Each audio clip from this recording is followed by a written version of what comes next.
The doctor called me. I'm like, well, I know it's not cancer or anything. I'm so healthy, and I feel I was working day and night and had all the energy. So it's really important. If anything else, business is important. I love sharing how I've been able to navigate this, but more importantly is your health and getting those checkups.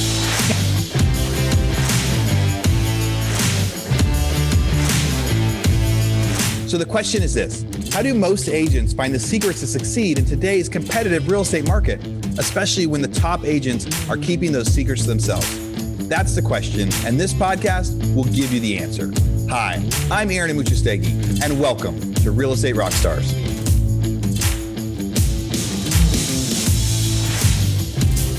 Hey, Real Estate Rockstars. This is Aaron Amuchastegui, and I'm interrupting myself to bring you this commercial break from one of our sponsors. There's somebody I've been looking at for a long time, and when they reached out to me, I said, yes, we have to be able to do this deal. So that sponsor is Follow Up Boss. There's a lot of superstars out there that use Follow Up Boss. What's your favorite CRM?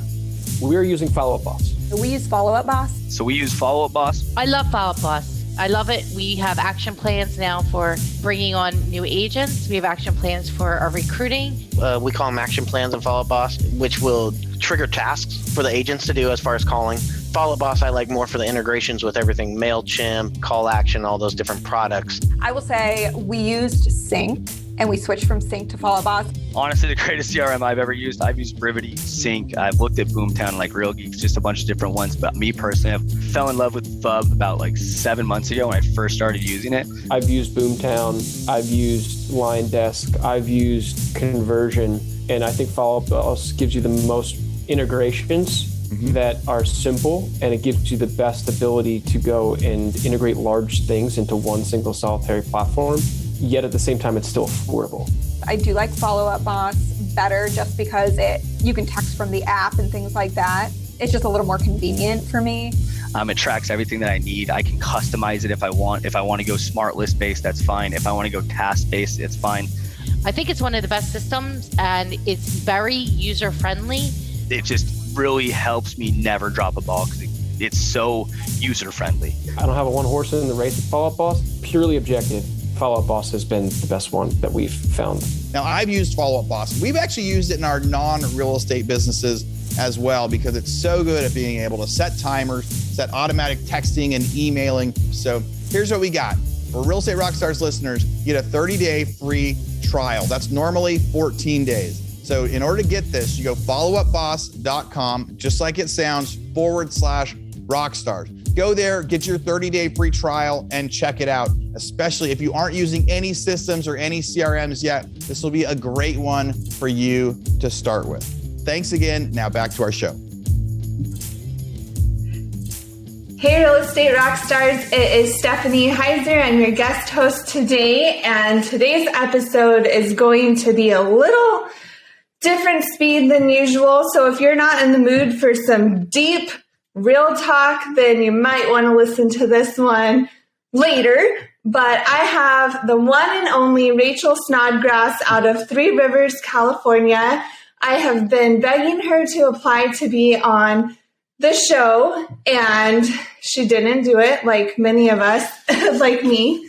But now I got her here because she has a really, really important message. And what we want to talk about today is how to manage your business when life throws you curveballs. So like many of you know, Aaron has been stepping away from the podcast for most of this year and doing his dad stuff and family stuff. And we all have to pivot sometimes. And Rachel is going through some shit that we all hope we never have to deal with, but sometimes you just may have to deal with it. And we're going to give you tips on how to be more prepared and more stable to keep your business afloat when life sucks. So, hi. Thank you for having me, Stephanie. That's a long intro, but so tell me, what What are we talking about today? What is our message? So before we begin, I really want to do a shout out to everyone that has put off having a mammogram. I used to roll my eyes when people would say that. I faithfully got one every year, but I'd be like, well, this doesn't apply to me because I am not a candidate for breast cancer. I don't live that lifestyle. I don't smoke. I've done all the things you're not supposed to do.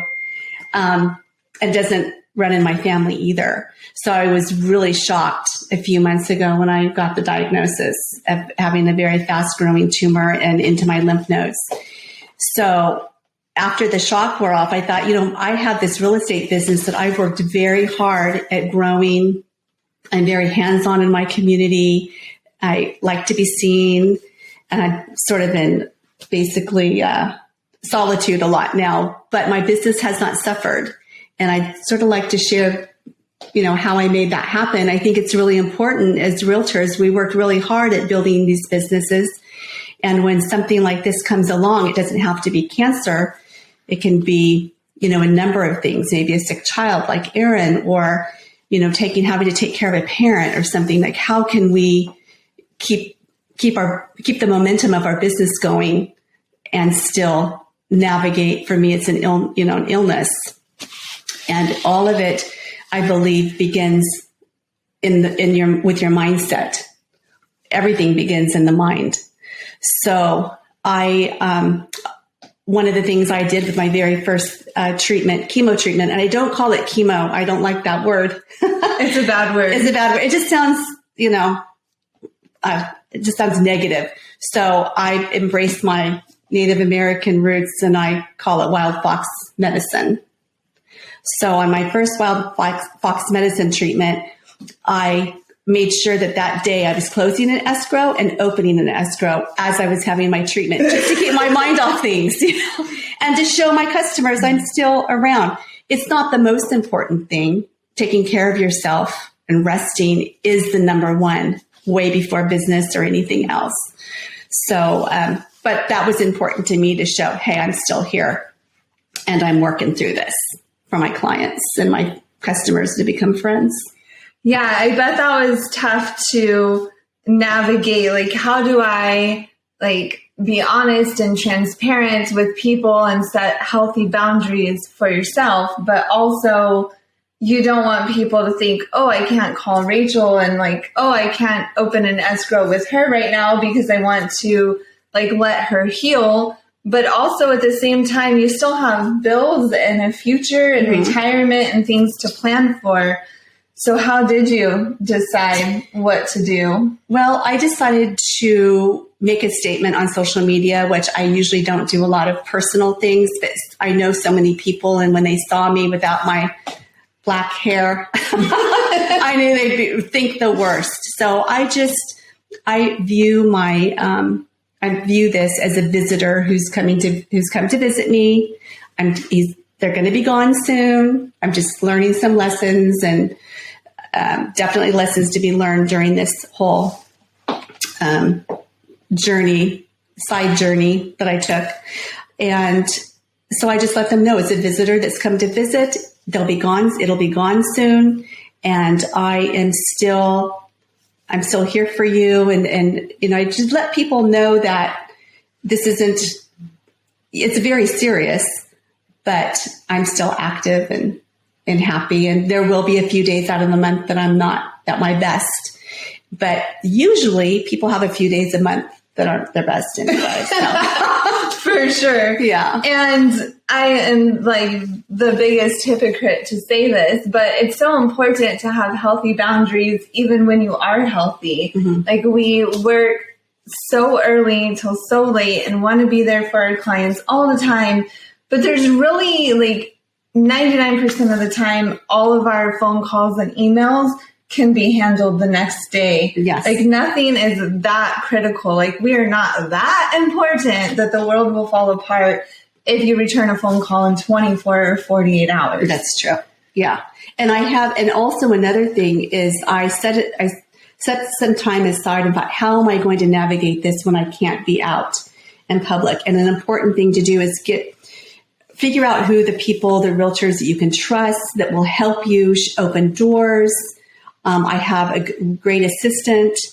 And so just really rely on people that when they say, I want to help you, take them up on it. They really want to help you. Yeah, that's really hard to accept help. And I'm sure you had to do a lot of mental gymnastics to just accept the fact that some days you're just going to have to take help. Yes. Yeah. Accept it. Yeah. Accept the help. Yeah. But it's really important. And I wish I had done this. It's something I've learned that I will always have in the back of my mind. What's plan B? What's plan C? And a lot of that is accepting help and asking people can you open a door for me today? I'm not feeling my best. So. And a good thing about real estate, and especially since 2020, when the world shut down, we've become accustomed to doing so many things virtually, and setting up showings is easy to do with a showing agent, and you can do so many things from your bed. I always joke that I will start working as soon as I wake up, I grab my phone, check my email, which is a horrible, awful habit that I have to break. And it could be 3 p.m. before I even get ready for the day. I'm just at home working in my pajamas. And my neighbor's kids, a few weeks ago, they asked me if I work. I'm like, are you kidding me? I probably work harder and more than anyone you know, but they think I don't work because I can help their mom pick them up from school, or they see me in my lounge clothes when I go over and have dinner with them, or whatever we do together. It just looks like I'm not working. So it's probably good that you can do so much from your home. Yeah, 95% of it is done from home. So it actually gives you, for me, it's giving me more time to do some of the research I wanted to do, and run comps. From the real estate's changed a lot in the last 6 months. So take the time to heal yourself, and meditation and yoga and all the things that you feel like doing when you're sick. On the days you feel like do that. But it's also given me a lot of time to research the market and really promote the listings that I have. And I've actually gotten a little bit more done. Right? Not saying I would want it that way, but yeah. So in Three Rivers, you're right at the entrance of Sequoia National Park. It's a really amazing market for short-term rentals. The return on investment is really high there. Mm-hmm. I feel like you have really good property management and cleaning crews, things that we struggle with in the Joshua Tree short-term market. Mm-hmm. So how has things changed? I know your days on market is growing, but you guys are still at a really high price point per square foot compared to 2 years ago. But things are still moving, or how's your market changing? It's slowed a little bit since, the interest rates went up. Values are holding. We don't have I have not experienced a shortage of guests coming to my Airbnb. There's people still that love the Sequoia National Park. They want to see the big trees. A lot of more people in California than international, which we've had a lot of international in the past years before the pandemic. So yeah, the market is still moving up there. A little bit of slowing down, but it's still alive and well. And one thing that is really good, I think, that keeps the short-term rental market alive in Three Rivers and Visalia and Exeter, all the areas surrounding Sequoia National Park, is that the county is really great about not over-regulating and letting the market control what works and what doesn't. And you just pay your annual business license, pay your TOT tax, and you're basically left alone to sink or swim as a short-term rental owner. Yeah, so, it's just the TOT tax, and they don't have a what is it called when a permit? Yeah, no permit. They don't regulate in a huge way. I mean, there's some things, we're on this Kauai River, and there's some things you can't have, like camping trailers down on the river, and, you know, you have septic issues. But other than that, it's very easy. Yeah, Tulare County is very business friendly, which I love about it. And so you're already educated about your market. You already, like, you know so much. Your business has done really well. And you started in real estate even before you got your license. Yes, I've been interested in real estate since my late 20s. We flipped houses before it was a thing. Yeah. Now it's missed that. I should have marketed that. But, and then I had my career was in sales and marketing, big companies with their promoting bigger companies. And then I always did the real estate and loved it. Everyone says, oh, I love to show houses, but I just love the architect of so many different, seeing so many houses. I also love to see what makes a house special when you walk in. Sometimes you walk into a house and it's just a garden gate can change a whole feeling of a house. Yes. So I just love that. And about 5 years ago, I went ahead and got my license and started full time. I was in a job I loved, but the work environment was really toxic. And so I love being my own boss. Yeah, being an entrepreneur, you can't really help but being your own boss, because it's hard to fit in a box or fit in other places. And in my experience, it just was like, well, what's wrong with me that I can't fit in here? But then being my own boss, you can be in your pajamas and tell.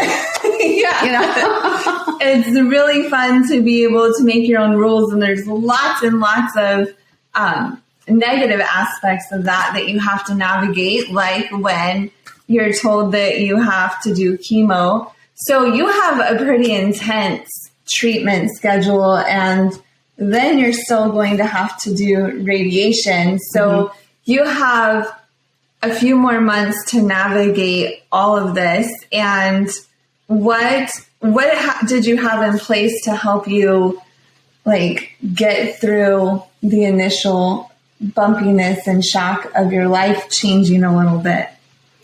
Well, I was pretty organized and knew where everything was. It would be hard to go into this not having your finger, on the pulse of your business. So I was fairly organized, and I got more organized really quickly. And then just having friends, even like you, Stephanie, have helped me so much. And I say really have those friendships and relationships in place. And then I did accept, someone told me, my doctor said, accept help. So, and then I also have full confidence in my doctors and surgeons and oncologists at Sampson Clinic in California. If you're in California and you this happens to you, the Wrigley Tree Cancer Center is, to me, the best. I mean, they saved my life, literally. And so just having the confidence that you don't have to, I have no fear. I don't worry about my health at all. And I know that sounds crazy because it was a pretty aggressive type of cancer. So, but those things that, I don't know if that answers your question, but yeah, that having those things in place really, I don't have to worry about it. Organization and structure is so important. And with all the awful things that have been in my face, even this year, but throughout my life, I still don't listen. And I if I got incapacitated today, there's no way anyone could pick up. My transaction coordinator, Katie, is amazing, and she could help get someone to pick up where I left off. But of course, we all, don't ever expect anything to happen to us. But earlier this year, my mom had breast cancer too, and she had surgery, and it was 2 days after that when I flew to Austin to pick the venue for our mastermind. So and she was fortunate, I guess, if you could be fortunate having breast cancer. She had a much less aggressive type and did 30 days of radiation. So I was really glad that I was able to like work and be with my mom, because my mom would have been my number one priority for sure. But now that the market is slowing down a little bit, I'm really grateful that I was able to maintain my business and my momentum. And then a few months after that, then my very good friend, like listeners, me and Rachel are good friends. And if you can't see us, if you're just listening and not watching on YouTube or seeing our video, we're together because she lives in the most gorgeous home right on the river in Three Rivers. And we weren't positive that her Wi-Fi would hold up through our system. And we thought this would be such an important message for people to just kind of hear the other side of being self-employed. And this is my first day getting to see Rachel since she got diagnosed. And she's one of my favorite people in the whole world. And then seeing her reminds me of when my mom had Hodgkin's lymphoma like 20 years ago. But my mom's treatment was way more intense. So at least treatments have come a really, really long way. Yeah. And I feel like there's been a lot of progress in the medical field. So it's like really great to see you out and about. And I know that's not how you feel every day, but you're halfway through treatment and you can function. Yes. And that is a big change from my experience with chemotherapy and my mom so long ago. So at 20 years, it's a good time to be living if you are diagnosed with for breast cancer. And it's just the strides they've made in the last 20 years. They told me 20 years ago this would have not been a good outcome, but we're really lucky to be alive in this day and age. So yeah, it's come a long way. So I think mindset is everything. And I'm not one to be all froofy and like fake positive, but it really mindset truly is a lot of it. All starts there. Doing great. Yeah, it all starts there. But it's okay to cry some days and to be pissed off and be like, why me? Like, why did this happen? And that was my first thought. It was like, okay, first of all, I already had someone else super close to me deal with this year. Like, what the hell? And like, you eat organic and you eat super healthy. Like, you are the opposite of me when it comes to being healthy and calm and mindful and doing all the right things. Mm-hmm. So it really pissed me off. And it was really, really, really hard for me to accept. But I feel very selfish saying that because I'm not the one who has to live through it. But well, again, just circle around back to please get a mammogram if you haven't had one this year. Mine was not detectable other than the mammogram. And I knew, when they called me to come, the doctor called me, I'm like, well, I know it's not cancer or anything. I'm so healthy and I feel I was working day and night and had all the energy. So it's really important if anything else, business is important. I love sharing how I've been able to navigate this, but more importantly is your health and getting those checkups. Yeah, and my mom's doctor actually didn't even want to test hers because her lump was like just below her boob.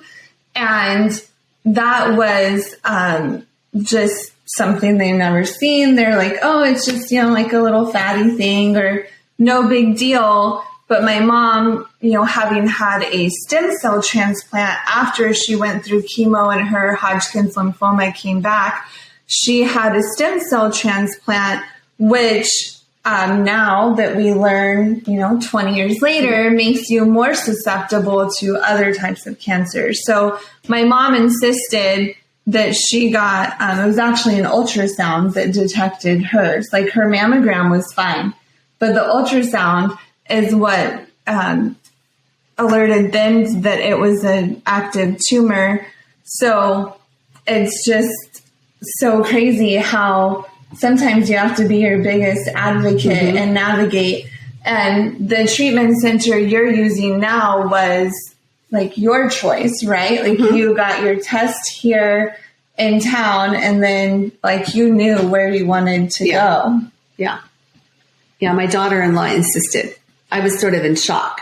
Yeah. So, but it is the best for me. It's been the best place. They're cutting edge. They care. It's like sort of a country club. You go and get a warm blanket, and everyone's super nice, So it's I highly recommend that.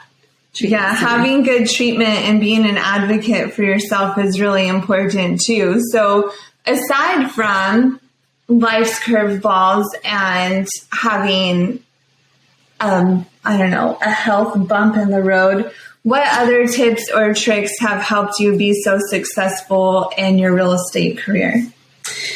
I think just being very knowledgeable, especially I have a niche market, although I do work in other places, just to really know your market. For us, it's all about water. There's water rights. There's, all types of flood zones, and just knowing the area. That's really important. But I think what supersedes that is caring about your clients and being there. The customer service is about being transparent and being able to answer questions. If you don't know the question, find it. So to me, it's really about the people. It's a very scary time for a lot of people. We do it every day, and they do it once every 8 years or 30 years or something. So to be really hands-on and care about your clients, that is what has helped me, I think, the most, because I truly, passionately care about them. Yeah, I think that when I was interviewing Jonathan a few days ago, we were saying that like the best thing is to know your shit and be a good person. Like, yeah, it's not that hard. Like if you do that, then you can choose, like, do you like door knocking? Do you like cold calling? Do you like sending mailers? Do you like just working with your sphere of influence? But like knowing your shit is so, so, so important. And so Rachel and I became friends because we're both active agents in our markets, and I had buyers for one of her listings, and she was just so nice and helpful and knew everything. And then I just loved talking to her, and we laugh a lot. Like your sense of humor is my favorite thing. And I learned so much about that market just from that one transaction. And you could have been a jerk and made me figure it all out myself. And then my clients would have had like a disservice because they wouldn't have been nearly as knowledgeable. And then from there, like those clients are ready to buy another short-term rental in Three Rivers. So hopefully it still benefits you too. I know you weren't nice to benefit yourself, but you can't help it. Like when you're nice, like people are still going to be jerks. People will still take advantage of you. But I really believe you reap what you sow, and that it all comes back. Mm-hmm. And one final thing I want to say too is when you are, when you have a bump in the road, or for me, it was a wake-up call, a life wake-up call, definitely, to have this happen about just finding new things out and figuring things out about life. One of the serious questions I ask myself is this what you really want to be doing with your life and your time? It's a lot of time. It's a lot of, helping people, a lot of hand-holding. Is this what you really want to do? And I did find out that having that serious conversation with myself is I really do enjoy it, even with all the, stuff that comes with it. All the headaches and all the jerks on the other end of the deal, and some shitty clients. Yeah, I still like it. I still love it. So that has also been eye-opening for me too. Like, oh yeah, you are doing what you really want to do. So that's really good. And it sucks when life throws us these awful curveballs, and that has to be what reminds us. Like we should know these things every day, but we get so busy and so wrapped up in life. So I just think that living the life you really want to live is extremely important. So don't wait until you're diagnosed with cancer. Don't wait until something awful happens to regret how you lived your life. So if you get nothing from our short special episode of Real Estate Rockstars, please get a mammogram. Tell your moms and your grandmas and your wives and your cousins and everyone to make sure they stay on top of their mammograms, and also make sure your business is organized and structured. So that way, if you're fortunate enough, like Rachel, I mean, I hate to say you were lucky in any sense of the word, but you were lucky that you had a warning, like you weren't sick, you felt fine. And so you had to go into battle like, what the hell? I feel fine. I'm going to go make myself sick. Mm-hmm. This makes no sense at all. But you had time to get extra prepared and to get your team in place and to structure your business. So all of us may not be so lucky to have the warning that you're about to feel like shit or you're about to have your life change. So being structured and organized, I think, just also helps your mental health, even if nothing bad happens to you ever, which was our hope for everyone always. Being organized and taking care of yourself and your mental and physical well-being is just always the answer. Do you?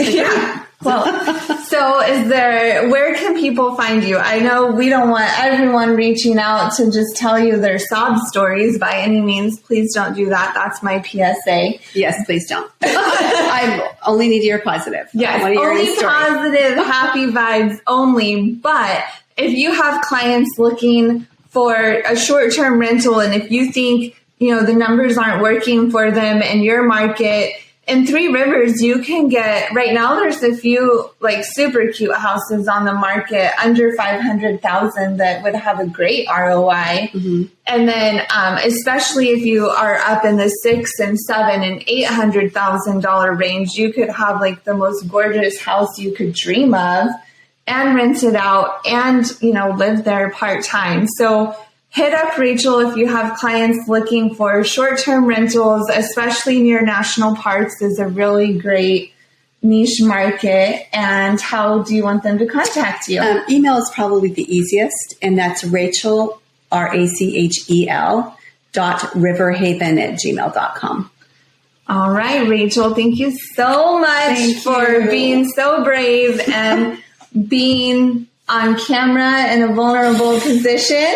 But you look sexy as hell. Mm-hmm. You're rocking it. And thank you so much for being transparent and helping. You could be saving a life today. Good. That's all worth it if I do. Well, thanks, ma'am. Thanks, Real Estate Rockstars. Have a great day.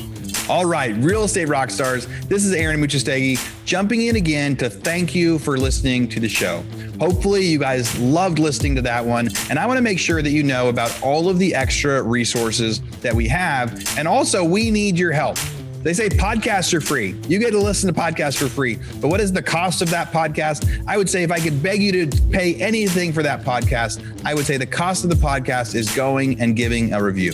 So whether you download it on Google or Apple or YouTube or anywhere else, please go give us a review. Say what you liked, what you didn't like. It helps us get better guests. The more reviews, the higher we get in the rankings. Right now, we are the biggest podcast out there for real estate agents, and we want to keep that spot because we know there's lots of podcasts out there. So go give us a review.